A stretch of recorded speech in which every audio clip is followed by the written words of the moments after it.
ਸਤਿ ਸ਼੍ਰੀ ਅਕਾਲ ਜੀ ਸਾਰਿਆਂ ਨੂੰ। ਮੈਂ ਤੁਹਾਡਾ ਆਪਣਾ Jaspreet Singh attorney at law ਤੇ ਅੱਜ ਦਾ ਆਪਣਾ ਪ੍ਰੋਗਰਾਮ ਹੈ weekly updates on US immigration, ਜਿੱਥੇ ਅਸੀਂ ਅਮਰੀਕਾ ਦੀਆਂ ਇਮੀਗ੍ਰੇਸ਼ਨ ਦੀਆਂ ਜਿਹੜੀਆਂ ਇੰਪੋਰਟੈਂਟ ਖਬਰਾਂ ਨੇ ਉਹਨਾਂ ਬਾਰੇ ਗੱਲ ਕਰਦੇ ਹਾਂ। ਉੱਥੇ ਨਾਲ ਹੀ ਤੁਹਾਡੇ ਸਵਾਲਾਂ ਦੇ ਜਵਾਬ ਜਿਹੜੇ ਆ ਉਹ ਵੀ ਦੇਣ ਦੀ ਕੋਸ਼ਿਸ਼ ਕਰਦੇ ਹਾਂ। ਸੋ ਸਾਰਿਆਂ ਤੋਂ ਪਹਿਲਾਂ ਤਾਂ ਜਿਹੜੀਆਂ ਸਭ ਤੋਂ ਇੰਪੋਰਟੈਂਟ ਖਬਰਾਂ ਹੈਗੀਆਂ ਪਿਛਲੇ ਦਿਨਾਂ ਦੀਆਂ ਉਹਨਾਂ ਤੇ ਆਪਾਂ ਇੱਕ ਝਾਤੀ ਮਾਰਦੇ ਹਾਂ। ਤੇ ਸਭ ਤੋਂ ਇੰਪੋਰਟੈਂਟ ਖਬਰ ਤਾਂ ਇਹ ਹੈਗੀ ਆ ਕਿ ਜਿਹੜੀ ਯੂਐਸ ਸੁਪਰੀਮ ਕੋਰਟ ਆ ਉਹਨਾਂ ਨੇ ਟਾਈਟਲ ਜਿਹੜਾ 42 ਸੀਗਾ ਜਿਹੜਾ ਖਤਮ ਹੋਣ ਜਾ ਰਿਹਾ ਸੀ ਉਹਨੂੰ ਖਤਮ ਹੋਣ ਤੋਂ ਮਨਾ ਕਰ ਦਿੱਤਾ, ਸਟੇ ਕਰ ਦਿੱਤਾ ਉਹਨੂੰ, ਤੇ ਉਹਨੂੰ ਐਕਸਟੈਂਡ ਕਰ ਦਿੱਤਾ temporarily. The US supreme court temporarily extended the controversial border policy title 42 which was set to end on December 21st. A federal judge struck down the policy back in November, but a group of 19 Republican led states subsequently appealed to the Supreme Court to keep enforcement in place. ਇੱਕ federal court ਨੇ order ਸੁਣਾਇਆ ਸੀਗਾ ਨਵੰਬਰ ਦੇ ਵਿੱਚ ਤੇ ਉਹਨਾਂ ਨੇ ਕਿਹਾ ਸੀ ਕਿ ਇਹ ਜਿਹੜੀ ਪਾਲਿਸੀ ਗਲਤ ਹੈ, ਇਹ ਕਨਸਟੀਟਿਊਸ਼ਨ ਦੇ ਖਿਲਾਫ ਹੈ ਤੇ ਜਿਹੜੀ ਸਰਕਾਰ ਆ ਉਹਦੀ ਵੀ ਇਹੀ ਨੀਤੀ ਆ ਕਿ ਜਿਹੜੀ ਪਾਲਿਸੀ ਆ ਇਹ ਬੰਦ ਹੋਣੀ ਚਾਹੀਦੀ ਆ। ਪਰ 19 ਸਟੇਟਾਂ ਨੇ ਇਹਦੇ ਖਿਲਾਫ ਜਿਹੜਾ ਉਹ ਕੇਸ ਕੀਤਾ ਤੇ ਯੂਐਸ ਸੁਪਰੀਮ ਕੋਰਟ ਦੇ ਕੋਲੇ ਕੇਸ ਗਿਆ ਤੇ ਸੁਪਰੀਮ ਕੋਰਟ ਨੇ ਉਹਨੂੰ ਇਸ ਪਾਲਿਸੀ ਨੂੰ ਜਿਹੜਾ ਹੈਗਾ ਉਹ ਖਤਮ ਹੋਣ ਤੇ ਸਟੇ ਲਾ ਦਿੱਤੀ ਆ ਤੇ ਇਹ ਕਿਹਾ ਵੀ ਅਜੇ ਪਾਲਿਸੀ ਜਾਰੀ ਰਹੇਗੀ। ਸੋ ਫਿਲਹਾਲ ਜਿਹੜਾ ਟਾਈਟਲ 42 ਆ ਉਹ ਅਜੇ ਜਾਰੀ ਰਹੇਗਾ ਜਦੋਂ ਤੱਕ ਕਿ ਉਹਦੇ ਉੱਤੇ ਜਿਹੜੀ ਫਰਦਰ ਸੁਣਵਾਈ ਨਹੀਂ ਹੁੰਦੀ। ਇਹ ਬੜਾ ਇੰਪੋਰਟੈਂਟ ਫੈਸਲਾ। ਇਹਦੇ ਨਾਲ ਜਿਹੜੇ ਹੁਣ ਲੋਕਾਂ ਨੂੰ ਆਸ ਸੀਗੀ ਕਿ ਹਜ਼ਾਰਾਂ ਬੰਦੇ ਜਿਹੜੇ ਕਿ ਰੋਕੇ ਗਏ ਆ ਬਾਰਡਰ 'ਤੇ ਇਸ ਕਰਕੇ ਕਿ ਟਾਈਟਲ 42 ਜਿਹੜਾ ਹੈਗਾ ਉਹ ਇਨ ਪਲੇਸ ਆ ਤੇ ਉਹ ਖਤਮ ਹੋਏਗਾ, ਤੁਸੀਂ ਆ ਸਕੋਗੇ। ਉਹਨਾਂ ਨੂੰ ਆਸ ਸੀਗੀ ਕਿ ਦਸੰਬਰ 21 ਨੂੰ ਉਹ ਟਾਈਟਲ 42 ਜਿਹੜਾ ਖਤਮ ਹੋ ਜਾਏਗਾ ਤਾਂ ਆ ਸਕਣਗੇ, ਪਰ ਉਹ ਜਿਹੜਾ ਟਾਈਟਲ 42 ਆ ਉਹ ਖਤਮ ਨਹੀਂ ਹੋਇਆ, ਉਹਨੂੰ ਇਹਨਾਂ ਨੇ ਐਕਸਟੈਂਡ ਕਰ ਦਿੱਤਾ ਹੁਣ। ਤੇ ਹੁਣ ਜਿਹੜਾ ਬੇਸਿਕਲੀ ਸੁਪਰੀਮ ਕੋਰਟ ਨੇ ਜਿਹੜਾ ਇਹਨੂੰ ਐਕਸਟੈਂਡ ਕੀਤਾ ਉਹਦੇ ਨਾਲ ਉਹ ਬੰਦੇ ਜਿਹੜੇ ਹੁਣ ਬਾਰਡਰ 'ਤੇ ਰੋਕੇ ਆ ਉਹ ਹੁਣ ਨਹੀਂ ਆ ਸਕਣਗੇ। ਸੋ ਇਹ ਇੱਕ ਇੰਪੋਰਟੈਂਟ ਖਬਰ ਆ।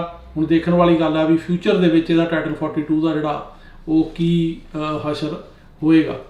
ਇਸ ਤੋਂ ਇਲਾਵਾ ਜਿਹੜੀ ਦੂਜੀ ਇੰਪੋਰਟੈਂਟ ਖਬਰ ਹੈਗੀ ਆ ਕਿ ਜਿਹੜਾ ਫਾਈਨਲ ਪਬਲਿਕ ਚਾਰਜ ਰੂਲ ਜਿਹਦੇ ਬਾਰੇ ਆਪਾਂ ਗੱਲ ਕਰਦੇ ਆ ਰਹੇ ਹਾਂ ਉਹ ਹੁਣ ਇਫੈਕਟ ਦੇ ਵਿੱਚ ਚਲਿਆ ਗਿਆ ਦਸੰਬਰ 23 ਤੋਂ। ਸੋ ਦਸੰਬਰ 23 ਤੋਂ ਨਵਾਂ ਪਬਲਿਕ ਚਾਰਜ ਰੂਲ ਜਿਹੜਾ ਉਹ ਲਾਗੂ ਹੋ ਗਿਆ ਤੇ ਇਹ ਜਿਹੜਾ ਰੂਲ ਆ ਇਹ ਜਿਹੜੀ ਪੁਰਾਣੀ ਓਬਾਮਾ ਐਡਮਿਨਿਸਟ੍ਰੇਸ਼ਨ ਵਾਲੀ ਪਾਲਿਸੀ ਸੀ ਉਹਨੂੰ ਲਾਗੂ ਕਰਦਾ। ਜਿਹੜੀ ਪਿਛਲੀ ਸਰਕਾਰ ਸੀਗੀ ਟਰੰਪ ਦੀ ਉਹ 'ਚ ਕਾਫੀ ਸਖਤੀ ਸੀ, ਜਿਹੜਾ ਉਹਨੇ ਸਖਤ ਰੂਲ ਬਣਾਇਆ ਸੀਗਾ ਉਹਨੂੰ ਇਹ ਰਿਪੀਲ ਕਰਦਾ। ਇਹ ਉਹਦੇ ਮੁਤਾਬਕ ਨਹੀਂ ਹੈ, ਇਹ ਜਿਹੜਾ ਪੁਰਾਣਾ ਰੂਲ ਆ ਉਹਦੇ ਮੁਤਾਬਕ ਹੈ।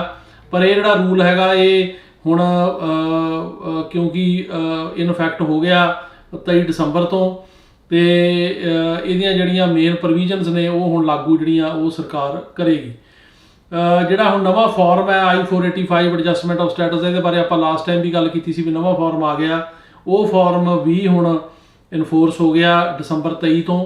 ਤੇ ਜੋ ਗ੍ਰੀਨ ਕਾਰਡ ਜਿਹੜਾ ਅਪਲਾਈ ਆਪਾਂ ਕਰਦੇ ਆ ਉਹ I-485 ਫਾਰਮ ਹੁੰਦਾ, ਉਹ ਹੁਣ ਨਵਾਂ ਫਾਰਮ ਜਿਹੜਾ ਉਹ ਹੁਣ ਦੁਬਾਰਾ ਸ਼ੁਰੂ ਹੋ ਗਿਆ ਤਾਂ ਕਿ ਜਿਹਨੇ ਵੀ ਹੁਣ ਗ੍ਰੀਨ ਕਾਰਡ ਅਪਲਾਈ ਕਰਨਾ ਉਹ ਪੁਰਾਣੇ ਫਾਰਮ 'ਤੇ ਨਹੀਂ ਕਰ ਸਕਦਾ, ਨਵੇਂ 'ਤੇ ਕਰਨਾ ਪਏਗਾ। ਤੇ ਇਹਦੇ ਵਿੱਚ ਵੀ ਕੁਝ ਜਿਹੜੇ ਖਾਨੇ ਹੈਗੇ ਆ ਫਾਰਮ ਦੇ ਵਿੱਚ ਉਹ ਪਬਲਿਕ ਚਾਰਜ ਰੂਲ ਨਾਲ ਡੀਲ ਕਰਦੇ ਆ ਤੇ ਉਹਨਾਂ ਦੇ ਵਿੱਚ ਐਪਲੀਕੈਂਟ ਤੋਂ ਸਵਾਲ ਪੁੱਛੇ ਗਏ ਆ ਕਿ ਉਹ ਪਬਲਿਕ ਚਾਰਜ ਤਾਂ ਨਹੀਂ ਬਣਨ ਜਾ ਰਹੇ ਕਿਤੇ, ਤੇ ਪਬਲਿਕ ਚਾਰਜ ਰੂਲ ਉਹਦੇ ਵਿੱਚ ਵੀ ਸ਼ੋ ਹੋਏਗਾ ਨਵੇਂ ਫਾਰਮ ਦੇ ਵਿੱਚ ਤੇ ਨੀਤੀ ਜਿਹੜੀ ਆ ਇਹ ਹੁਣ ਲਾਗੂ ਹੋ ਗਈ ਆ। ਇਸ ਤੋਂ ਇਲਾਵਾ ਜਿਹੜੀ ਹੋਰ ਇੰਪੋਰਟੈਂਟ ਖਬਰ ਆ ਉਹ ਇਹ ਹੈਗੀ ਆ ਚਾਈਨਾ ਤੋਂ ਕਿ ਜਿਹੜੀਆਂ ਰੂਟੀਨ ਵੀਜ਼ਾ ਸਰਵਿਸਿਜ਼ ਨੇ ਉਹ ਸਸਪੈਂਡ ਕਰ ਦਿੱਤੀਆਂ ਗਈਆਂ ਨੇ ਅਮਰੀਕਾ ਵੱਲੋਂ ਚਾਈਨਾ 'ਚ। ਤੇ ਉੱਥੇ ਜਿਹੜਾ ਹੈਗਾ ਕਿਉਂਕਿ ਹੁਣ ਉਹ ਦੁਬਾਰਾ ਉਹ ਕਹਿੰਦੇ ਆ ਵੀ ਜਿਹੜੀ ਮਹਾਮਾਰੀ ਜਿਹੜੀ ਸੀਗੀ ਉਹ ਦੁਬਾਰਾ ਹੁਣ ਆਉਣ ਦੀ ਉਮੀਦ ਹੈਗੀ ਆ, ਉਹਦੇ ਕਰਕੇ ਹੁਣ ਜਿਹੜੀ ਯੂਐਸ ਐਮਬੈਸੀ ਹੈਗੀ ਆ ਬੀਜਿੰਗ 'ਚ ਚਾਈਨਾ 'ਚ ਉਹਨੇ ਹੁਣ ਜਿੰਨੀਆਂ ਵੀ ਵੀਜ਼ਾ ਇੰਟਰਵਿਊਆਂ ਜਾਂ ਉੱਥੇ ਅਪਾਇੰਟਮੈਂਟ ਸੀ ਉਹ ਸਾਰੀਆਂ ਕੈਂਸਲ ਕਰ ਦਿੱਤੀਆਂ ਨੇ।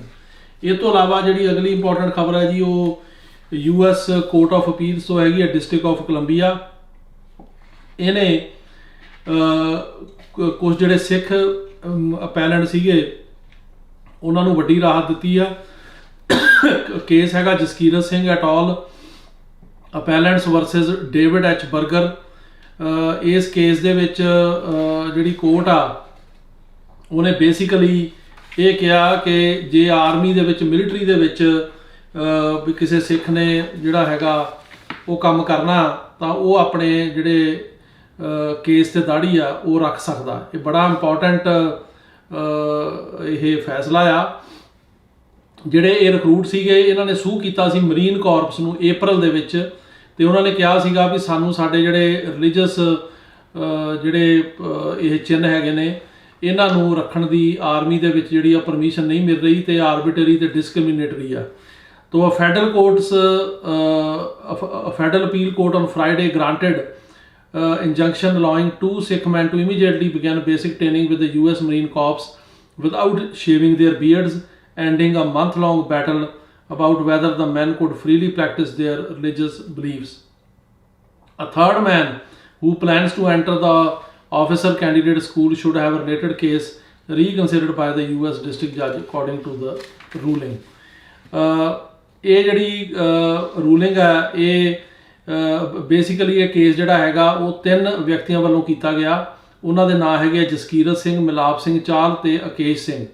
ਉਹਨਾਂ ਨੇ ਆਰਮੀ ਜਿਹੜਾ ਹੈਗਾ ਮਰੀਨ ਕਾਰਪ ਉਹ ਜਿਹੜੀ ਹੈਗੀ ਜੁਆਇਨ ਕੀਤੀ ਆ, ਤੇ ਇਹਨਾਂ ਵਿੱਚੋਂ 2 ਤਾਂ ਜਿਹੜੇ ਵਿਅਕਤੀ ਨੇ ਉਹ ਆਲਰੇਡੀ ਉਹਦੇ ਵਿੱਚ ਕੰਮ ਕਰ ਰਹੇ ਸੀ ਤੇ ਤੀਸਰੇ ਨੇ ਅਜੇ ਜੁਆਇਨ ਕਰਨੀ ਸੀ। ਤੇ ਉਹਨਾਂ ਨੂੰ ਇਹ ਕਿਹਾ ਗਿਆ ਵੀ ਤੁਸੀਂ ਆਪਣੀ ਜਿਹੜੀ ਬੀਅਰਡ ਆ ਉਹਨੂੰ ਸ਼ੇਵ ਕਰੋ। ਤੇ ਉਹਨਾਂ ਨੇ ਕਿਹਾ ਵੀ ਜਿਹੜਾ ਸਾਡਾ ਧਰਮ ਹੈ ਸਿੱਖ ਧਰਮ ਉਹ ਸਾਨੂੰ ਵਾਲ ਕੱਟਣ ਦੀ ਜਾਂ ਬੀਅਰਡ ਸ਼ੇਵ ਕਰਨ ਦੀ ਜਿਹੜੀ ਆ ਇਜਾਜ਼ਤ ਨਹੀਂ ਦਿੰਦਾ। ਉਹਦੇ ਕਰਕੇ ਜਿਹੜੀ ਮਰੀਨ ਕਾਰਪਸ ਦੀ ਪਾਲਿਸੀ ਸੀਗੀ ਉਹ ਇਹ ਸੀਗੀ ਕਿ ਜਿਹੜਾ ਹੈਗਾ ਉਹ ਸ਼ੇਵ ਕਰਨੀ ਪੈਣੀ ਆ, ਪਰ ਇਹਨਾਂ ਨੇ ਉਹਦੇ ਖਿਲਾਫ ਕੇਸ ਕੀਤਾ ਤੇ ਉਹ ਕੇਸ ਕਰਕੇ ਤੇ ਹੁਣ ਕੋਰਟ ਨੇ ਇਹ ਇਹਨਾਂ ਦੇ ਹੱਕ ਦੇ ਵਿੱਚ ਕੇਸ ਕਰਤਾ ਤੇ ਉਹਨਾਂ ਨੇ ਕਿਹਾ ਵੀ ਜਿਹੜਾ ਇਹਨਾਂ ਦਾ ਧਰਮ ਹੈ ਉਹ ਇਹਨਾਂ ਨੂੰ ਬੀਅਰਡ ਜਿਹੜੀ ਆ ਉਹ ਜਿਹੜੀ ਹੈਗੀ ਰੱਖਣ ਲਈ ਕਹਿੰਦਾ, ਤਾਂ ਇਸ ਕਰਕੇ ਇਹਨਾਂ ਦੇ ਧਰਮ ਦੀ ਵਾਇਲੇਸ਼ਨ ਹੋਏਗੀ ਜੇ ਤੁਸੀਂ ਇਹਨਾਂ ਨੂੰ ਕਹੋਗੇ ਵੀ ਆਪਣੀ ਦਾੜੀ ਸ਼ੇਵ ਕਰੋ। ਸੋ ਇਸ ਕਰਕੇ ਉਹਨਾਂ ਨੇ ਇਹਨਾਂ ਦੇ ਫੇਵਰ ਦੇ ਵਿੱਚ ਇਹ ਜਿਹੜਾ ਹੈਗਾ ਫੈਸਲਾ ਕੀਤਾ। ਬੜਾ ਇੰਪੋਰਟੈਂਟ ਫੈਸਲਾ, ਖਾਸ ਕਰਕੇ ਉਹਨਾਂ ਸਿੱਖਾਂ ਲਈ ਜਿਹੜੇ ਕਿ ਇੱਥੇ ਆਰਮੀ ਦੇ ਵਿੱਚ ਜਿਹੜਾ ਉਹ ਕੰਮ ਕਰਨਾ ਚਾਹੁੰਦੇ ਆ, ਪਰ ਨਾਲ ਦੀ ਨਾਲ ਆਪਣੀ ਕੇਸ ਤੇ ਦਾੜੀ ਜਿਹੜੀ ਆ ਉਹ ਵੀ ਰੱਖਣੀ ਚਾਹੁੰਦੇ ਆ। ਸੋ ਇਹ ਬੜਾ ਇੰਪੋਰਟੈਂਟ ਡਿਸੀਜਨ ਆ ਤੇ ਇਸ ਕੋਰਟ ਦਾ। ਇਸ ਤੋਂ ਇਲਾਵਾ ਜਿਹੜੀ ਹੋਰ ਤੀਜੀ ਇੰਪੋਰਟੈਂਟ ਖਬਰ ਹੈਗੀ ਆ ਉਹ ਹੈਗੀ ਆ ਕਿ USCIS ਨੇ ਜਿਹੜਾ ਸਿਟੀਜ਼ਨਸ਼ਿਪ ਦਾ ਆਪਣਾ ਸਿਸਟਮ ਹੈ ਉਹਦੇ ਵਿੱਚ ਉਹਨਾਂ ਨੇ ਕਿਹਾ ਵੀ ਜਿਹੜੇ ਡਿਸੇਬਲਡ ਐਪਲੀਕੈਂਟਸ ਨੇ ਜਿਹੜੇ ਕਿ ਓਲਡ ਨੇ ਜਾਂ ਜਿਨ੍ਹਾਂ ਦੀ ਜਿਹੜੀ ਹੈਗੀ ਆ ਉਹ ਫਿਜ਼ੀਕਲ ਡਿਸੇਬਿਲਿਟੀ ਆ ਉਹਨਾਂ ਨੂੰ ਕੋਈ, ਜਾਂ ਮੈਂਟਲ ਡਿਸੇਬਿਲਿਟੀ ਆ ਕਿ ਜਿੱਦਾਂ ਫਰਜ਼ ਕਰੋ ਉਹਨਾਂ ਨੂੰ ਕੋਈ ਚੀਜ਼ ਜਿਹੜੀ ਆ ਉਹ ਯਾਦ ਨਹੀਂ ਰਹਿੰਦੀ, ਭੁੱਲ ਜਾਂਦੇ ਨੇ ਏਜ ਕਰਕੇ, ਜਾਂ ਕਿਸੇ ਨੂੰ ਕੋਈ ਡਿਪਰੈਸ਼ਨ ਹੈ ਜਾਂ ਡਿਮੈਂਸ਼ੀਆ ਜਾਂ ਕੋਈ ਹੋਰ ਆ, ਉਹ ਜਿਹੜਾ ਹੈਗਾ ਜੇ ਉਹਨਾਂ ਦਾ ਜਿਹੜਾ ਡਾਕਟਰ ਆ ਉਹ N648 ਫਾਰਮ ਦਿੰਦਾ ਤਾਂ ਉਹ ਟੈਸਟ ਜਿਹੜਾ ਉਹਨਾਂ ਦਾ ਮਾਫ ਹੋਏਗਾ। ਇਹ ਜਿਹੜਾ ਪ੍ਰੋਵੀਜ਼ਨ ਤਾਂ ਪਹਿਲਾਂ ਹੀ ਆ, ਪਰ ਹੁਣ ਸਰਕਾਰ ਨੇ ਕਿਹਾ ਵੀ ਇਹਨੂੰ ਥੋੜ੍ਹਾ ਜਿਹਾ ਹੋਰ ਜ਼ਿਆਦਾ ਉਹ ਨਰਮੀ ਨਾਲ ਦੇਖੇਗੀ ਤੇ ਜਿਹੜੇ ਬੰਦੇ ਇਹਦੇ ਵਿੱਚ ਕੁਆਲੀਫਾਈ ਕਰਨਗੇ ਉਹਨਾਂ ਨੂੰ ਟੈਸਟ ਤੋਂ ਜਿਹੜੀ ਮਾਫੀ ਹੈਗੀ ਆ ਉਹ ਦਿੱਤੀ ਜਾਏਗੀ। ਉਹਨਾਂ ਨੇ ਇਹ ਵੀ ਕਿਹਾ ਕਿ ਜਿਹੜੀਆਂ ਪਿਛਲੀ ਸਰਕਾਰ ਨੇ ਸਖਤੀਆਂ ਕੀਤੀਆਂ ਸੀ, ਜਿਵੇਂ ਰਿਕੁਆਇਰ ਕੀਤਾ ਸੀ ਕਿ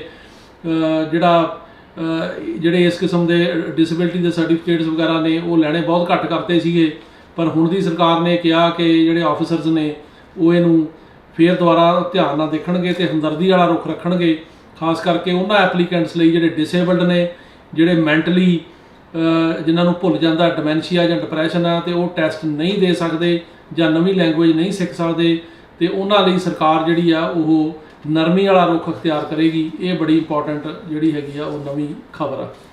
ਇਸ ਤੋਂ ਇਲਾਵਾ ਜਿਹੜੀ ਅਗਲੀ ਖਬਰ ਹੈਗੀ ਆ ਉਹ ਇਹ ਆ ਕਿ ਵੀਜ਼ਾ ਬੁਲਟਨ ਜਿਹੜਾ ਉਹ ਆ ਗਿਆ ਜੀ ਜਨਵਰੀ ਦਾ।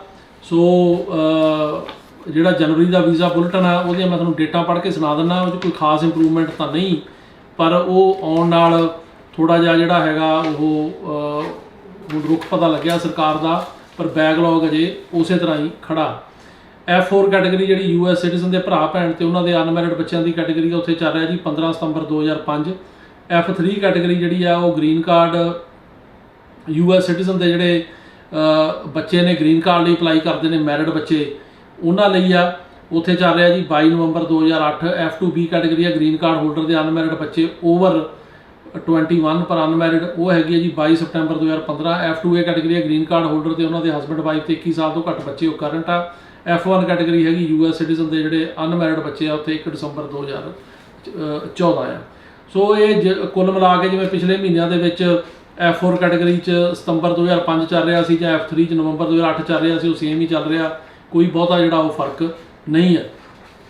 ਇਸੇ ਤਰ੍ਹਾਂ ਜਿਹੜੀਆਂ ਡੇਟਾਂ 'ਤੇ ਹੁਣ NVC ਜਿਹੜਾ ਹੈਗਾ ਉਹ ਪੇਪਰ ਲੈ ਰਹੇ ਆ, ਉਹ ਜਿਹੜੀਆਂ ਡੇਟਾ ਹੈਗੀਆਂ F4 ਕੈਟਾਗਰੀ 'ਚ ਹੈਗੀਆਂ ਜੀ 22 ਫਰਵਰੀ 2006, F3 ਕੈਟਾਗਰੀ 'ਚ 8 ਨਵੰਬਰ 2009, F2B 'ਚ ਹੈਗੀ ਆ ਜੀ 1 ਜਨਵਰੀ 2017, F2A ਕੈਟਾਗਰੀ ਕਰੰਟ ਆ, ਤੇ F1 ਤੇ ਹੈਗੀ ਆ 8 ਅਗਸਤ 2016। ਇਹਦੇ ਹੀ ਸਿਲਸਿਲੇ 'ਚ ਤੁਹਾਨੂੰ ਮੈਂ ਜਾਣਕਾਰੀ ਇੱਕ ਦੇਣੀ ਚਾਹੁੰਦਾ ਕਿ ਪਿਛਲੇ ਹਫਤੇ ਸਾਡੀ ਇੱਕ ਬੜੀ ਅਹਿਮ ਮੀਟਿੰਗ ਨਿਊ ਜਰਸੀ 'ਚ ਸੈਨੇਟਰ ਬੌਬ ਮਨੈਂਡਸ ਨਾਲ ਹੋਈ। ਉਹ ਪ੍ਰੋਗਰਾਮ ਦਾ ਜਿਹੜਾ ਆਯੋਜਨ ਆ ਉਹ ਮੇਰੇ ਵੱਲੋਂ ਤੇ ਜਤਿੰਦਰ ਸਿੰਘ ਗਰੇਵਾਲ ਵੱਲੋਂ ਕੀਤਾ ਗਿਆ ਸੀ, ਤੇ ਉੱਥੇ ਸੈਨੇਟਰ ਸਾਹਿਬ ਆਏ ਤੇ ਉਹਨਾਂ ਨੇ ਆ ਕੇ ਬੜੀ ਜਿਹੜੀ ਹੈਗੀ ਆ ਉਹ ਸਾਡੇ ਨਾਲ ਗੱਲਬਾਤ ਕੀਤੀ, ਤੇ ਉਹਨਾਂ ਨੇ ਤਕਰੀਬਨ ਘੰਟਾ ਡੇਢ ਘੰਟਾ ਉੱਥੇ ਰੁਕੇ ਉਹ, ਤੇ ਉਹਦੇ 'ਚ ਅਸੀਂ ਆਹ ਜਿਹੜਾ ਇਸ਼ੂ ਸੀ ਕਿ 2-3 ਮੈਂ ਰੇਜ਼ ਕੀਤੇ। ਇੱਕ ਤਾਂ ਉਹਨਾਂ ਨੂੰ ਮੈਂ ਕਿਹਾ ਵੀ ਐਮਬੈਸੀ ਜਿਹੜੀ ਆ ਉਹ ਇਮੀਗ੍ਰੈਂਟ ਸਰਵਿਸਿਜ਼ ਵਾਸਤੇ ਦਿੱਲੀ ਮੂਵ ਹੋਣੀ ਚਾਹੀਦੀ ਹੈ, ਬੜੀ ਦੇਰ ਤੋਂ ਕੋਸ਼ਿਸ਼ ਕਰ ਰਹੇ ਹਾਂ, ਉਹ ਤੁਸੀਂ ਕਰੋ। ਦੂਜਾ ਜਿਹੜਾ ਬੈਕਲੌਗ ਚੱਲ ਰਿਹਾ F4 ਕੈਟਾਗਰੀ ਜਾਂ F3 ਕੈਟਾਗਰੀ 'ਚ, ਇਹਦੇ ਬਾਰੇ ਗੱਲਬਾਤ ਕੀਤੀ ਵੀ ਇਹ ਬੈਕਲੌਗ ਜਿਹੜਾ ਹੈ ਇਹ ਕਿਸੇ ਤਰ੍ਹਾਂ ਪੂਰਾ ਹੋਣਾ ਚਾਹੀਦਾ।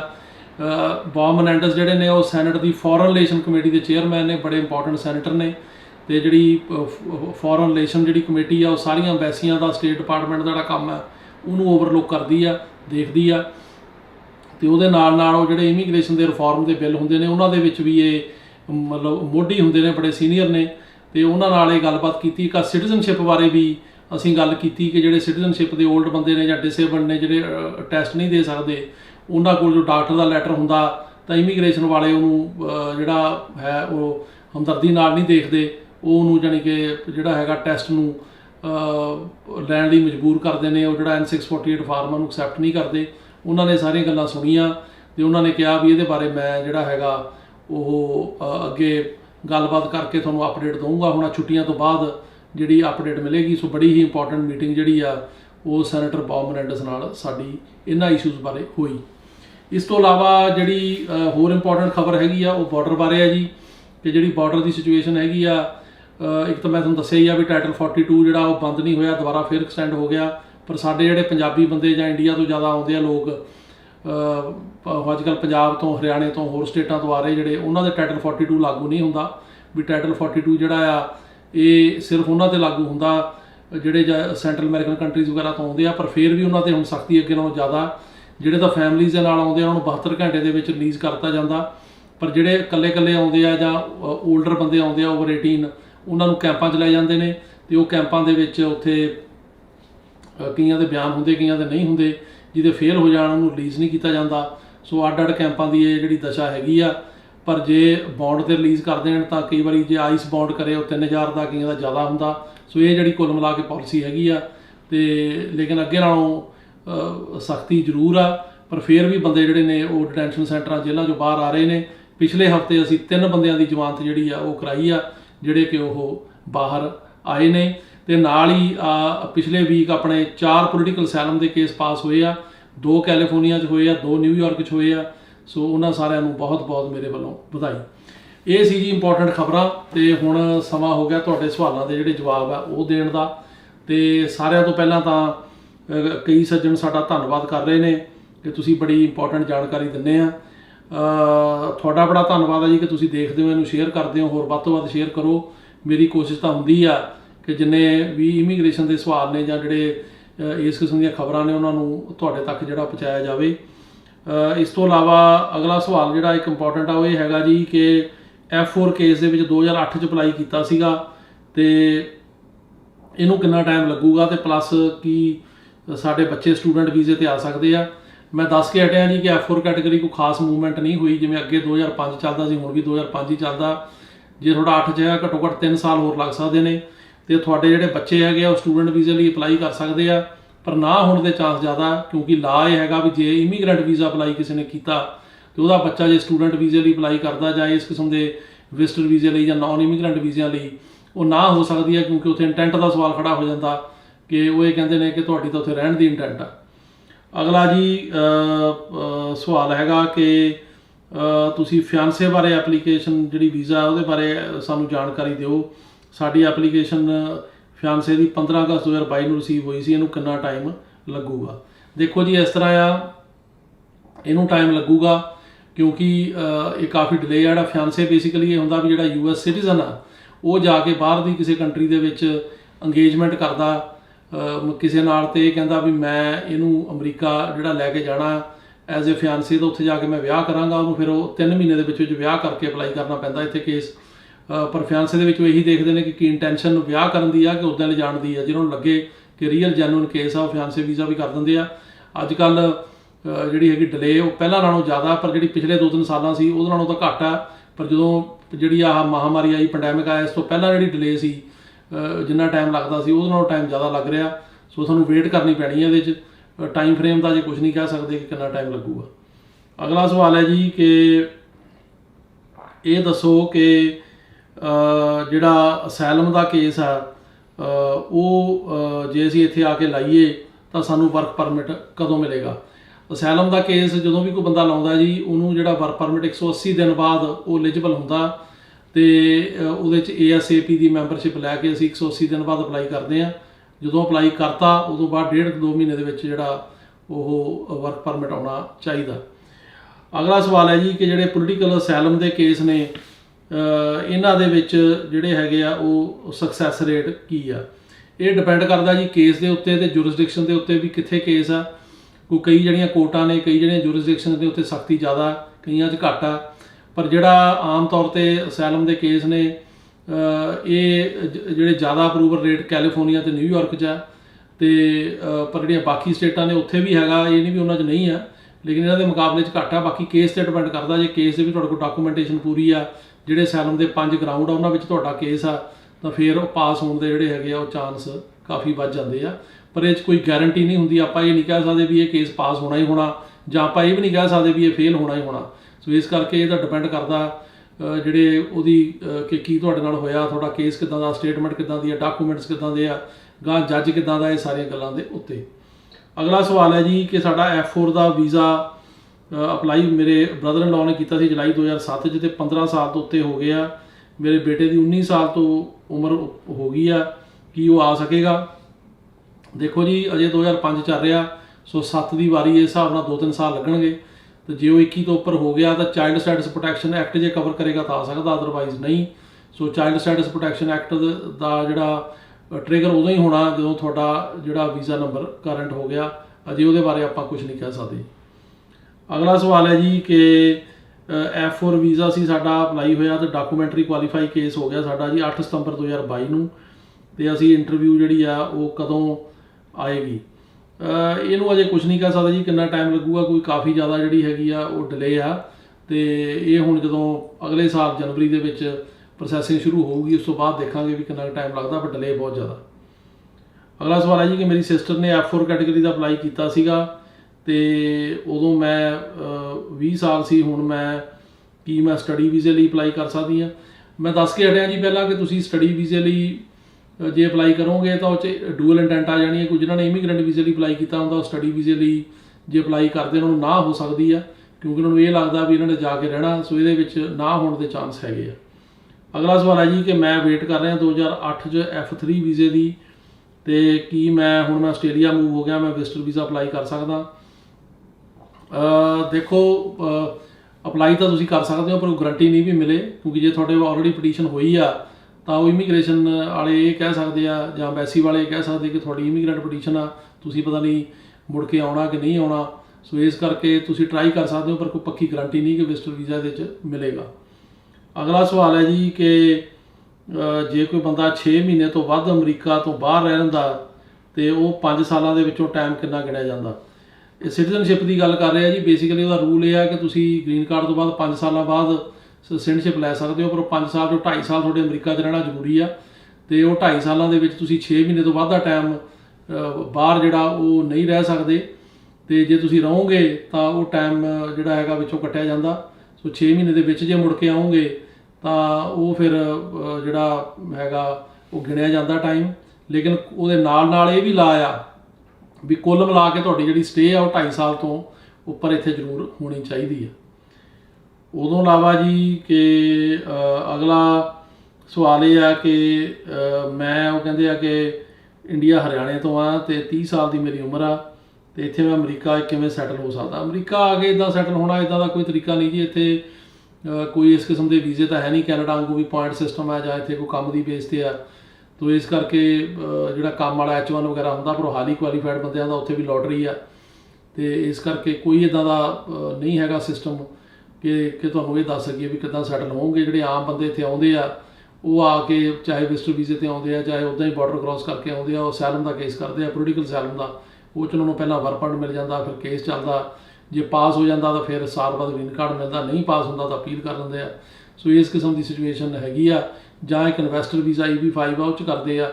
ਪਰ ਇੱਦਾਂ ਦਾ ਕੋਈ ਤਰੀਕਾ ਇੱਥੇ ਹੈ ਨਹੀਂ ਕਿ ਤੁਸੀਂ ਕਿੱਦਾਂ ਜਿਹੜਾ ਇੱਦਾਂ ਆ ਕੇ ਸੈਟਲ ਹੋ ਸਕਦੇ ਹੋ। ਅਗਲਾ ਸਵਾਲ ਹੈ ਜੀ ਕਿ ਜਿਹੜੇ ਬੰਦੇ ਡਿਪੋਰਟ ਹੋਏ ਆ ਇੱਥੇ ਆ ਸਕਦੇ ਆ ਕਿ ਨਹੀਂ। ਇਹ ਡਿਪੈਂਡ ਕਰਦਾ ਜੀ ਡੈਪੂਟੇਸ਼ਨ ਕਿੰਨੇ ਸਾਲ ਦੀ ਲੱਗੀ ਹੈ। ਜੇ ਹੁਣ ਡੈਪੂਟੇਸ਼ਨ 10 ਸਾਲ ਦੀ ਲੱਗੀ ਆ ਤਾਂ ਫਿਰ 10 ਸਾਲ ਤੋਂ ਪਹਿਲਾਂ ਜੇ ਆਏਗਾ ਤਾਂ ਮੁਸ਼ਕਿਲ ਹੋ ਜਾਏਗਾ। ਸੋ ਇਸ ਕਰਕੇ ਜੇ ਡੈਪੂਟੇਸ਼ਨ ਨੂੰ 10 ਸਾਲ ਤੋਂ ਉੱਤੇ ਟਾਈਮ ਹੋ ਗਿਆ ਟਰਾਈ ਕਰ ਸਕਦਾ, ਪਰ ਉਹਦੀ ਕੋਈ ਪੱਕੀ ਗਰੰਟੀ ਨਹੀਂ ਕਿ ਐਂਟਰੀ ਮਿਲੇ ਜਾਂ ਵੀਜ਼ਾ ਮਿਲੇ ਕਿ ਨਾ ਮਿਲੇ। ਅਗਲਾ ਸਵਾਲ ਹੈ ਜੀ ਕਿ ਮੈਂ ਕੈਨੇਡਾ ਦੇ ਵਿੱਚ ਹਾਂ ਅਤੇ ਅਮਰੀਕਾ ਦਾ ਵਰਕ ਪਰਮਿਟ ਕਿਵੇਂ ਲੈ ਸਕਦਾ। ਵਰਕ ਪਰਮਿਟ ਅਮਰੀਕਾ ਦਾ ਲੈਣ ਦਾ ਇਹੋ ਜਿਹਾ ਕੋਈ ਤਰੀਕਾ ਨਹੀਂ ਹੈਗਾ ਜਿਵੇਂ ਕੈਨੇਡਾ 'ਚ ਤੁਹਾਡੇ ਹੈਗੇ ਆ।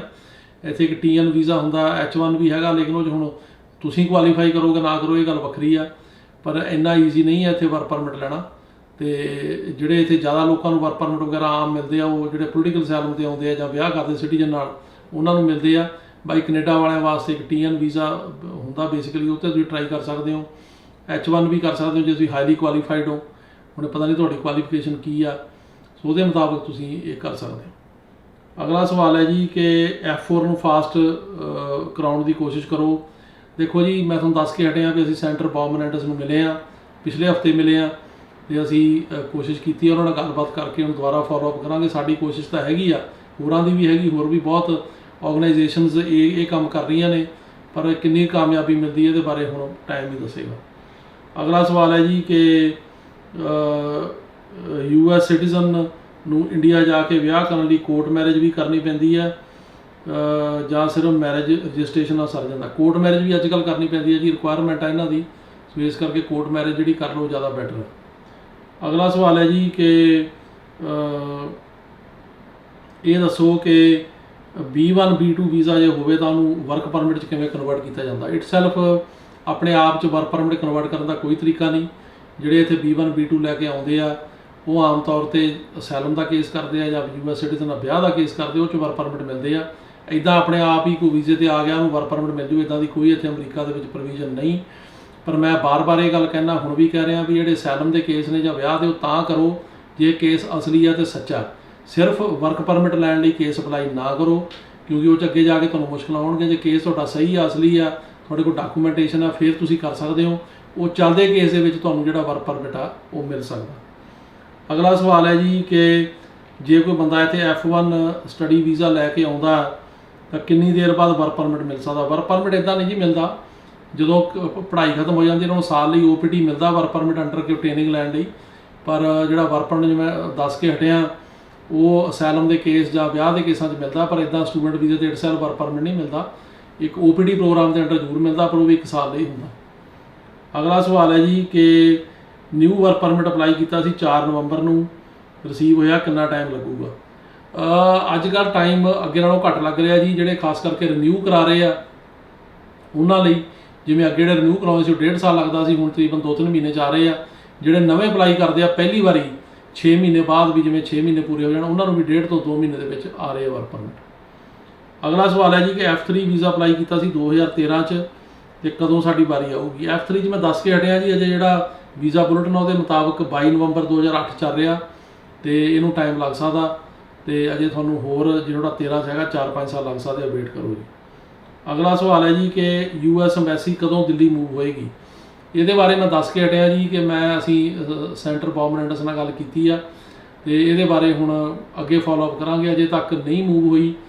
ਸਾਡੀ ਤਾਂ ਬੜੀ ਦੇਰ ਤੋਂ ਕੋਸ਼ਿਸ਼ ਆ, ਮੈਂ ਤਾਂ 8-9 ਮਹੀਨੇ ਹੋ ਗਏ ਲੱਗੇ ਨੂੰ ਇਹਦੇ ਪਿੱਛੇ ਕਿ ਮੂਵ ਹੋਵੇ, ਹੋਣੀ ਚਾਹੀਦੀ ਆ। ਸੋ ਹੁਣ ਫਿਰ ਇੱਕ ਮੀਟਿੰਗ ਕੀਤੀ ਆ ਅਤੇ ਉਹਨਾਂ ਨੇ ਕਿਹਾ ਮੈਂ ਸਟੇਟ ਡਿਪਾਰਟਮੈਂਟ ਨਾਲ ਗੱਲ ਕਰਾਂਗਾ, ਹੁਣ ਦੇਖਦੇ ਹਾਂ ਕੀ ਗੱਲ ਹੁੰਦੀ ਹੈ। ਅਗਲਾ ਸਵਾਲ ਹੈ ਜੀ ਕਿ ਮੇਰਾ ਅਸਾਈਲਮ ਕੇਸ ਦੀ ਫਾਈਨਲ ਹੀਅਰਿੰਗ ਫਰਵਰੀ 22 'ਚ ਨਿਊਯਾਰਕ ਸੀ, ਉਹ ਜਨਵਰੀ 'ਚ ਹੀ ਕੈਂਸਲ ਹੋ ਗਈ ਅਤੇ ਉਸ ਤੋਂ ਬਾਅਦ ਕੋਈ ਹੀਅਰਿੰਗ ਨਹੀਂ। ਕਿੰਨਾ ਟਾਈਮ ਲੱਗੇਗਾ, ਇਹਦੇ ਬਾਰੇ ਕੁਝ ਨਹੀਂ ਕਹਿ ਸਕਦੇ ਜੀ ਕਿੰਨਾ ਟਾਈਮ ਲੱਗੇਗਾ। ਸੋ ਹੋ ਸਕਦਾ ਡੇਟ 23 ਜਾਵੇ 24 ਜਾਵੇ, ਕਿਉਂਕਿ ਜੇ ਡੇਟਾ ਕੈਂਸਲ ਹੋ ਜਾਂਦੀ ਹੈ ਤਾਂ ਦੁਬਾਰਾ ਆਉਣ ਵਾਸਤੇ ਕਾਫੀ ਟਾਈਮ ਲੱਗਦਾ। ਅਗਲਾ ਸਵਾਲ ਹੈ ਜੀ ਕਿ ਪਟੀਸ਼ਨ ਵਾਲੇ ਵੇਟ ਕਰਦੇ ਰਹਿ ਜਾਂਦੇ ਆ, 2 ਨੰਬਰ ਵਾਲੇ ਇੱਥੇ ਆ ਕੇ ਛੇਤੀ ਪੱਕੇ ਹੋ ਜਾਂਦੇ ਆ। ਹਾਂਜੀ, ਇਹ ਗੱਲ ਨਾਲ ਮੈਂ ਸਹਿਮਤ ਹਾਂ ਤੁਹਾਡੇ ਨਾਲ, ਕਿਉਂਕਿ ਜਿਹੜੇ ਪਟੀਸ਼ਨਾਂ ਵਾਲੇ ਆ ਉਹਨਾਂ ਨੂੰ ਵਿਚਾਰਿਆਂ ਨੂੰ ਬਹੁਤ ਜ਼ਿਆਦਾ ਡਿਲੇ ਆ, ਤੇ ਜਿਹੜੇ ਉੱਦਾਂ ਹੀ ਆ ਜਾਂਦੇ ਆ ਉਹ ਕਈ ਵਾਰੀ ਇੱਥੇ ਆ ਕੇ ਜਲਦੀ ਜਿਹੜੇ ਹੈਗੇ ਪੱਕੇ ਹੋ ਜਾਂਦੇ ਆ, ਉਹਨਾਂ ਦੇ ਕੇਸ ਪਾਸ ਹੋ ਜਾਂਦੇ ਆ। ਸੋ ਇਹ ਜਿਹੜਾ ਬੈਕਲੌਗ ਖਤਮ ਹੋਣਾ ਚਾਹੀਦਾ, ਇਹ ਜਿਹੜਾ ਲੀਗਲ ਇਮੀਗ੍ਰੇਸ਼ਨ ਆ ਪਟੀਸ਼ਨਾਂ ਨੇ ਫਾਸਟ ਹੋਣੀਆਂ ਚਾਹੀਦੀਆਂ, ਬਿਲਕੁਲ ਠੀਕ ਹੈ। ਅਗਲਾ ਸਵਾਲ ਹੈ ਜੀ ਕਿ I-730 ਅਪਲਾਈ ਕੀਤਾ ਸੀ ਦਸੰਬਰ 21 'ਚ, ਕਿੰਨਾ ਟਾਈਮ ਲੱਗੂ? ਇਹਨੂੰ ਟਾਈਮ ਲੱਗੂਗਾ ਜੀ, ਇਹਨੂੰ ਘੱਟੋ ਘੱਟ 1.5 ਤੋਂ 2 ਸਾਲ ਲੱਗਣਗੇ, ਜ਼ਿਆਦਾ ਟਾਈਮ ਵੀ ਲੱਗ ਸਕਦਾ। ਬਾਕੀ ਦੇਖੋ ਹੁਣ ਅਗਲੇ ਸਾਲ ਜੇ ਟਾਈਮ ਸ਼ਾਇਦ ਘੱਟ ਕਰ ਦੇਣ ਜਿਵੇਂ ਸਰਕਾਰ ਕਹਿ ਰਹੀ ਆ, ਤਾਂ ਉਹ ਦੇਖਣ ਵਾਲੀ ਗੱਲ ਹੋਏਗੀ, ਪਰ ਟਾਈਮ ਲੱਗੇਗਾ। ਅਗਲਾ ਸਵਾਲ ਹੈ ਜੀ ਕਿ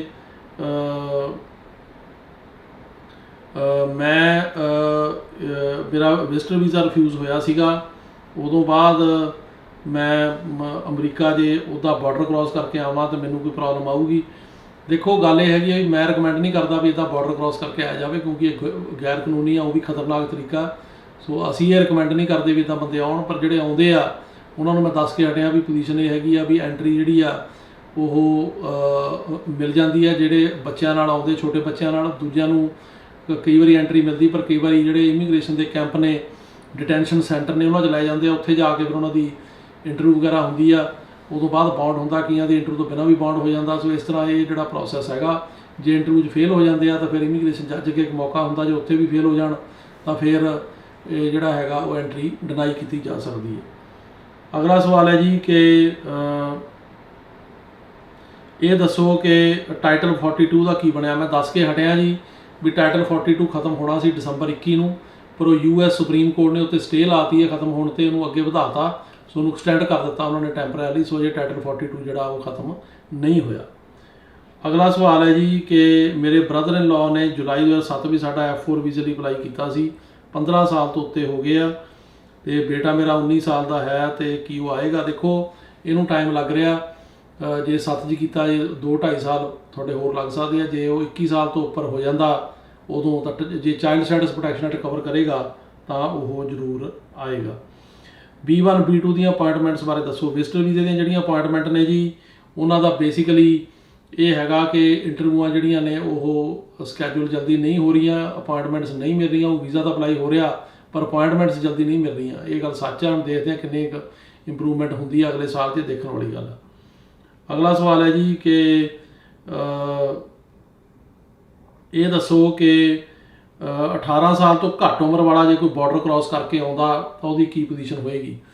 ਜਿਹੜਾ ਕੋਈ 18 ਸਾਲ ਤੋਂ ਘੱਟ ਬਾਰਡਰ ਕਰਕੇ ਆਉਂਦਾ ਉਹਨੂੰ ਇਹ ਜਲਦੀ ਛੱਡ ਦਿੰਦੇ ਆ ਜੀ। ਜੇ ਬਾਹਰ ਕੋਈ ਗਰੰਟਰ ਹੈਗਾ ਉਹਦੀ ਕਸਟਡੀ ਦੇ ਵਿੱਚ, ਤੇ ਉਹਦੇ ਜ਼ਿਆਦਾ ਸਵਾਲ ਜਵਾਬ ਨਹੀਂ ਹੁੰਦੇ। ਇਹੀ ਉਹ ਮੇਕ ਸ਼ੋਰ ਕਰਦੇ ਵੀ ਜਿਹਦੇ ਕੋਲ ਜਾਣਾ ਉਹ ਬੰਦੇ ਦਾ ਕੀ ਕ੍ਰੈਡੀਬਿਲਿਟੀ, ਉਹਦਾ ਕੋਈ ਕ੍ਰਿਮੀਨਲ ਰੈਕਡ ਤਾਂ ਨਹੀਂ। ਸੋ ਜੇ ਉਹ ਠੀਕ ਠਾਕ ਹੈਗਾ ਸਾਰਾ, ਤੇ ਉਹਨਾਂ ਨੂੰ ਜਲਦੀ ਛੱਡਦੇ, ਉਹਨਾਂ ਦੇ ਬਿਆਨ ਵਗੈਰਾ ਇੰਨੇ ਨਹੀਂ ਹੁੰਦੇ, ਤੇ ਬਾਹਰ ਆ ਕੇ ਆਪਣਾ ਉਹ ਕੇਸ ਜਿਹੜਾ ਲਾ ਸਕਦੇ ਆ। ਅਗਲਾ ਸਵਾਲ ਹੈ ਜੀ ਕਿ ਕਲੌਕ ਕਿੰਨੀ ਦੇਰ 'ਚ ਸ਼ੁਰੂ ਹੋ ਜਾਂਦਾ ਜਦੋਂ ਤੁਸੀਂ ਕੇਸ ਸਬਮਿਟ ਕਰਦੇ ਆ? ਇਹ ਡਿਪੈਂਡ ਕਰਦਾ ਜੀ ਸਿਚੁਏਸ਼ਨ 'ਤੇ। ਜੇ ਤੁਸੀਂ ਕੇਸ ਸਬਮਿਟ ਕਰਦੇ ਆ ਕਲੌਕ ਤਾਂ ਉਦੋਂ ਹੀ ਸ਼ੁਰੂ ਹੋਣਾ ਚਾਹੀਦਾ, ਕੁਝ ਦਿਨਾਂ 'ਚ ਹੀ। ਅਤੇ ਲੇਕਿਨ ਜਿਹੜਾ ਬਾਕੀ ਕਈਆਂ ਦੇ ਕੇਸ ਜਿਹੜੇ ਆ ਉਹ ਕੋਰਟ ਦੇ ਵਿੱਚ ਸ਼ੋ ਹੀ ਨਹੀਂ ਹੁੰਦੇ, ਕਿਉਂਕਿ ਉਹਨਾਂ ਦਾ ਜਿਹੜਾ ਐਂਟੀ ਆ ਕੋਰਟ 'ਚ ਫਾਈਲ ਨਹੀਂ ਕੀਤਾ ਆਈਸ ਨੇ, ਤਾਂ ਉਹ ਆਪਣਾ ਕੇਸ ਅਸਾਈਲਮ ਆਫਿਸ ਚਲਾ ਸਕਦੇ ਆ, ਅਤੇ ਉੱਥੇ ਵੀ ਫਿਰ ਅਸਾਈਲਮ ਆਫਿਸ ਦੇ ਵਿੱਚ ਵੀ ਜਦੋਂ ਕੇਸ ਲੱਗਦਾ ਕਲੌਕ ਸ਼ੁਰੂ ਹੋ ਜਾਂਦਾ, ਉੱਥੋਂ ਲੈਟਰ ਵਗੈਰਾ ਫਿੰਗਰਪ੍ਰਿੰਟ ਜਿਹੜਾ ਉਹ ਆ ਜਾਂਦੇ ਆ ਜੀ। ਅਗਲਾ ਸਵਾਲ ਹੈ ਜੀ ਕਿ 2006 'ਚ F4 ਕੇਸ ਕੀਤਾ ਸੀ ਅਤੇ ਡਾਕੂਮੈਂਟ ਸਾਡੇ ਮੰਗੇ ਸੀ, ਨਵੰਬਰ 22 'ਚ ਇੰਟਰਵਿਊ ਕਦੋਂ ਆਏਗੀ? ਇਹਦੇ ਬਾਰੇ ਅਜੇ ਆਪਾਂ ਕੁਝ ਨਹੀਂ ਕਹਿ ਸਕਦੇ ਜੀ, ਇੰਟਰਵਿਊ ਕਦੋਂ ਆਏਗੀ। ਅਤੇ ਇਹਦੇ 'ਚ ਜਿਹੜਾ ਹੈਗਾ ਉਹ ਕਾਫੀ ਟਾਈਮ ਜਿਹੜਾ ਉਹ ਲੱਗੂਗਾ, ਕਿਉਂਕਿ ਅਜੇ 2005 ਹੀ ਚੱਲ ਰਿਹਾ, ਅਤੇ ਅਜੇ ਸਾਲ ਵੀ ਲੱਗ ਸਕਦਾ, 2 ਸਾਲ ਵੀ ਲੱਗ ਸਕਦੇ ਆ। ਈਗਲ ਐਕਟ 22 ਬਾਰੇ ਅਤੇ HR 3648 ਬਾਰੇ ਦੱਸੋ। ਇਹ ਅਜੇ ਕੁਝ ਨਹੀਂ ਬਣਿਆ ਜੀ ਇਹਨਾਂ ਦਾ, ਇਹ ਅਜੇ ਸੈਨੇਟ ਨੇ ਪਾਸ ਨਹੀਂ ਕੀਤੇ। ਸੋ ਅਜੇ ਉੱਥੇ ਹੀ ਪਏ ਆ। ਹੁਣ ਦੇਖਣ ਵਾਲੀ ਗੱਲ ਇਹ ਆ ਵੀ ਜਦੋਂ ਹੁਣ ਜਨਵਰੀ ਦੇ ਵਿੱਚ ਨਵੀਂ ਜਿਹੜੀ ਹਾਊਸ ਦੇ ਵਿੱਚ ਰਿਪਬਲਿਕਨ ਮੈਜੋਰਟੀ ਆਏਗੀ ਉਹ ਕੀ ਕਰਦੇ ਆ। ਸੋ ਮੈਨੂੰ ਨਹੀਂ ਲੱਗਦਾ ਵੀ ਅਜੇ ਕੋਈ ਇਮੀਗ੍ਰੇਸ਼ਨ ਦਾ ਰਿਫਾਰਮ ਇੰਨੀ ਜਲਦੀ ਹੋਣ ਦੀ ਉਮੀਦ ਆ। ਉਹਦਾ ਰੀਜ਼ਨ ਆ ਕਿ ਦੋਨਾਂ ਪਾਰਟੀਆਂ ਦਾ ਆਪਸੀ ਜਿਹੜਾ ਡੈਡਲੌਕ ਹੈ, ਰਿਪਬਲਿਕਨ ਅਤੇ ਡੈਮੋਕ੍ਰੈਟਿਕ ਪਾਰਟੀ ਦਾ, ਉਹਨੇ ਇਮੀਗ੍ਰੇਸ਼ਨ ਦੇ ਰਿਫਾਰਮ 'ਤੇ ਅਸਰ ਪਾਉਣਾ। ਸੋ ਅਜੇ ਉਮੀਦ ਨਹੀਂ ਲੱਗਦੀ ਇੰਨਾ ਹੋਣ ਦੀ, ਬਾਕੀ ਟਾਈਮ ਜਿਹੜਾ ਹੈਗਾ ਉਹ ਦੱਸੇਗਾ। F3 ਬਾਰੇ ਦੱਸੋ। F3 ਬਾਰੇ ਮੈਂ ਦੱਸ ਕੇ ਹਟਿਆ ਜੀ ਕਿ ਅਜੇ ਉੱਥੇ 22 ਨਵੰਬਰ 2008 ਚੱਲ ਰਿਹਾ, ਕੋਈ ਸਿਗਨੀਫੀਕੈਂਟ ਮੂਵਮੈਂਟ ਨਹੀਂ, ਕੋਈ ਕੇਸ ਜ਼ਿਆਦਾ ਜਿਹੜੇ ਅੱਗੇ ਨਹੀਂ ਵਧੇ। ਤੇ ਹੁਣ ਦੇਖਦੇ ਹਾਂ ਅਗਲੇ ਸਾਲ ਦੇ ਵਿੱਚ ਇਹ ਕੀ ਜਿਹੜੇ ਹੈਗੇ ਆ ਉਹ ਕਿੰਨੇ ਕੁ ਵਧਣਗੇ। ਅਗਲਾ ਸਵਾਲ ਹੈ ਜੀ ਕਿ 2024 ਚ ਅਗਸਤ ਮਾਸਟਰ ਹੀਅਰਿੰਗ ਸੀ ਮੇਰੀ ਲੂਜ਼ੀਆਨਾ 'ਚ, ਤੇ ਇਸ ਤੋਂ ਬਾਅਦ ਮੇਰੀ ਡੇਟ ਪਹਿਲਾਂ ਹੋ ਸਕਦੀ ਹੈ ਕਿ ਨਹੀਂ। ਹਾਂ, ਤੁਸੀਂ ਟਰਾਈ ਕਰ ਸਕਦੇ ਹੋ, ਤੁਸੀਂ ਡੇਟ ਜਿਹੜੀ ਲੈਣ ਬਾਰੇ ਮੋਸ਼ਨ ਟੂ ਐਡਵਾਂਸ ਫਾਈਲ ਕਰ ਸਕਦੇ ਹੋ ਇਮੀਗ੍ਰੇਸ਼ਨ ਜੱਜ ਕੋਲ। ਅੱਗੇ ਵੀ ਉਹਨਾਂ ਦੀ ਮਰਜ਼ੀ ਹੈ ਵੀ ਉਹ ਡੇਟ ਦੇਣ ਜਾਂ ਨਾ ਦੇਣ। ਅਗਲਾ ਸਵਾਲ ਹੈ ਜੀ ਕਿ 2005 ਚ F4 ਕੈਟਾਗਰੀ 'ਚ ਕੇਸ ਡਾਕੂਮੈਂਟਰੀ ਕੁਆਲੀਫਾਈ ਹੋ ਗਿਆ ਸਪਟੈਂਬਰ 20 'ਚ, ਤੇ ਇੰਟਰਵਿਊ ਕਦੋਂ ਆਏਗੀ? ਇੰਟਰਵਿਊਆਂ ਆ ਰਹੀਆਂ ਨੇ 5 ਦੀਆਂ, ਪਰ ਕਾਫੀ ਸਲੋ ਨੇ ਜੀ। ਸੋ ਉਮੀਦ ਹੈਗੀ ਆ ਤੁਹਾਡੀ ਆਹ ਕਮਿੰਗ ਈਅਰ ਇਹਦੇ ਵਿੱਚ ਆਉਣੀ ਚਾਹੀਦੀ ਆ, ਪਰ ਆਪਾਂ ਐਗਜ਼ੈਕਟ ਨਹੀਂ ਦੱਸ ਸਕਦੇ ਵੀ ਕਿੰਨੀ ਦੇਰ 'ਚ ਇੰਟਰਵਿਊ ਆਏਗੀ, ਕਿ ਇਹਨੂੰ 4 ਮਹੀਨੇ ਲੱਗਣਗੇ ਕਿ 3 ਲੱਗਣਗੇ ਕਿ 6, ਇਹਦੇ ਬਾਰੇ ਨਹੀਂ ਕਿਹਾ ਸਕਦਾ, ਪਰ ਇੰਟਰਵਿਊ ਕਮਿੰਗ ਸਾਲ ਦੇ ਵਿੱਚ ਆਉਣੀ ਚਾਹੀਦੀ ਆ। ਅਗਲਾ ਸਵਾਲ ਹੈ ਜੀ ਕਿ ਤੁਸੀਂ ਇਹ ਜਿਹੜਾ ਹੈਗਾ ਉਹ ਦੱਸੋ ਕਿ ਜਿਹੜਾ F4 ਕੈਟਾਗਰੀ ਆ ਇਹਨੂੰ ਫਾਸਟ ਹੋਣ ਬਾਰੇ ਕੋਈ ਉਮੀਦ ਹੈ? ਅਜੇ ਕੁਝ ਨਹੀਂ ਕਹਿ ਸਕਦੇ ਜੀ ਉਮੀਦ ਹੋਣ ਦੀ, ਇਹਨੂੰ ਟਾਈਮ ਲੱਗੂਗਾ, ਇਹਦੇ 'ਚ ਕੁਝ ਨਹੀਂ ਕਿਹਾ ਜਾ ਸਕਦਾ। ਹੋ ਸਕਦਾ 6 ਮਹੀਨੇ ਲੱਗਣ, 4 ਲੱਗਣ, ਜਿੰਨਾ ਵੀ ਟਾਈਮ ਲੱਗੇ, ਲੇਕਿਨ ਇਹਦੇ ਵਿੱਚ ਕੋਈ ਇੱਦਾਂ ਦੀ ਮੈਨੂੰ ਉਮੀਦ ਨਹੀਂ ਲੱਗ ਰਹੀ ਅਜੇ। ਅਗਲਾ ਸਾਲ ਦੇ ਵਿੱਚ ਇਹ ਗੱਲ ਪਤਾ ਲੱਗੇਗੀ। ਸੋ ਇਹ ਸੀ ਜੀ ਸਾਡੇ ਸਵਾਲਾਂ ਦੇ ਜਿਹੜੇ ਜਵਾਬ, ਤੇ ਮੈਨੂੰ ਲੱਗਦਾ ਕਿ ਤੁਹਾਨੂੰ ਇਹ ਪ੍ਰੋਗਰਾਮ ਪਸੰਦ ਆਇਆ ਹੋਵੇਗਾ। ਇਸੇ ਤਰ੍ਹਾਂ ਹੀ ਜੁੜੇ ਰਹੋ। ਅਗਲੇ ਵੀਕ ਆਪਾਂ ਫੇਰ ਮਿਲਦੇ ਹਾਂ ਜੀ ਇਸੇ ਪ੍ਰੋਗਰਾਮ ਦੇ ਵਿੱਚ। ਸਤਿ ਸ਼੍ਰੀ ਅਕਾਲ ਜੀ ਸਾਰਿਆਂ ਨੂੰ।